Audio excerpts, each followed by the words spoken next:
Some students live off campus, but not exactly by choice. Student Forrest Turner is the RA for the 16 residents living at the Crimson Inn since November.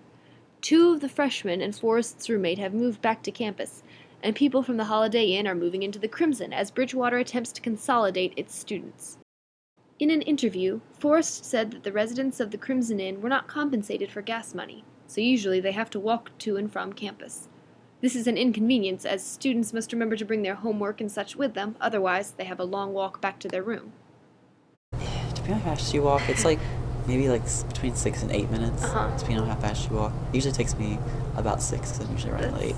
Do you like it? Would you prefer to be back on campus? I would really like to be back on campus. Because like I signed up to be an RA to be like in the atmosphere of like being one, and like I have yet to really be one.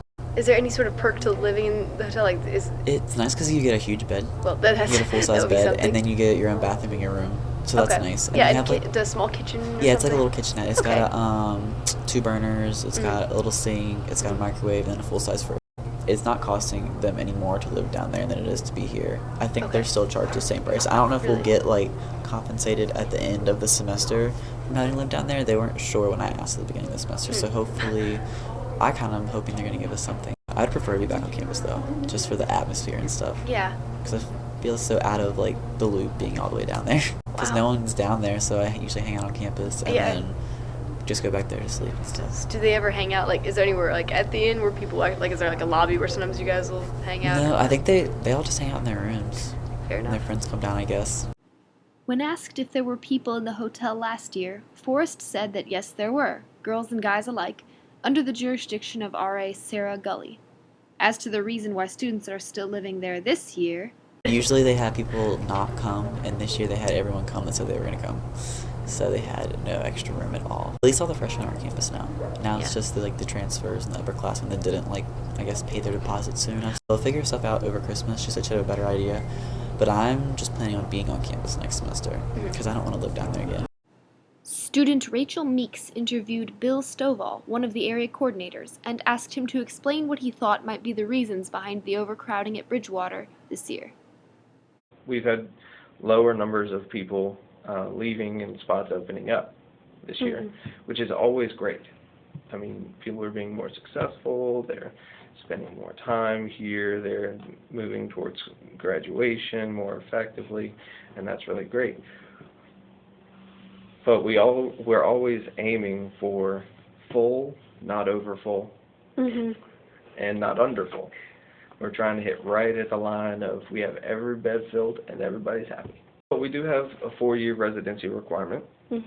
For any students who want to live off campus, there are specific criteria that they need to meet. You have to be 23 years of age, married, that's comma, 23 years of age, comma, or married, or members of the armed services, or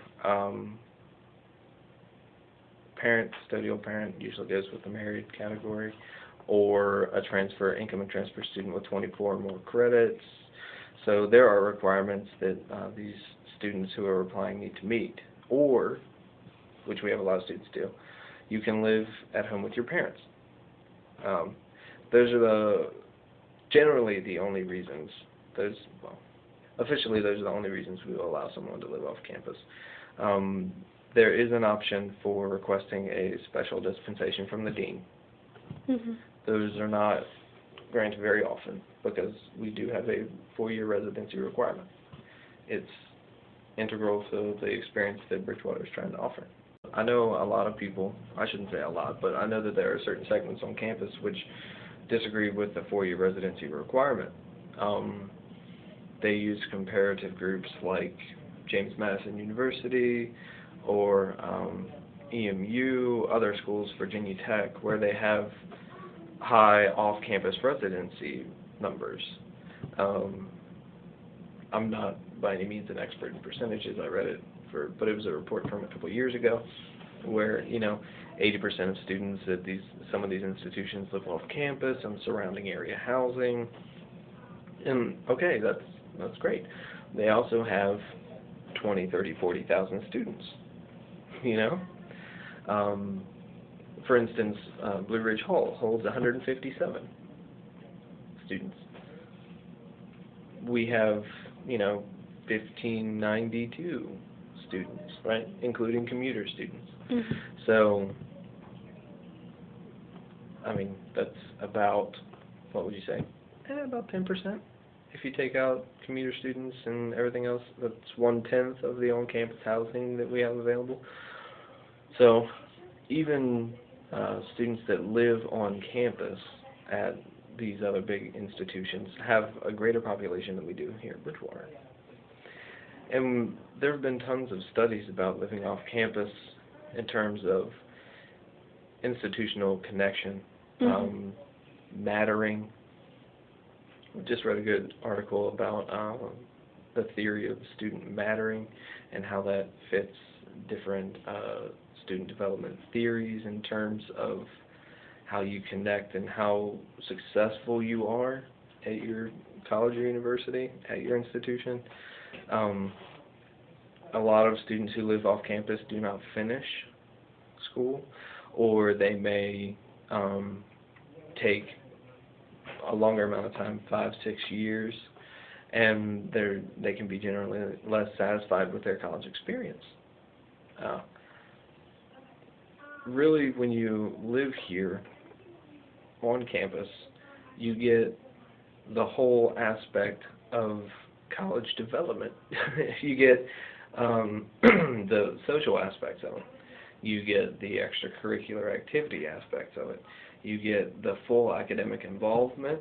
You get tons of different aspects that can help develop you better. Because, I mean, think about the communication skills that you can develop having a roommate and everything else that directly affects you later in life.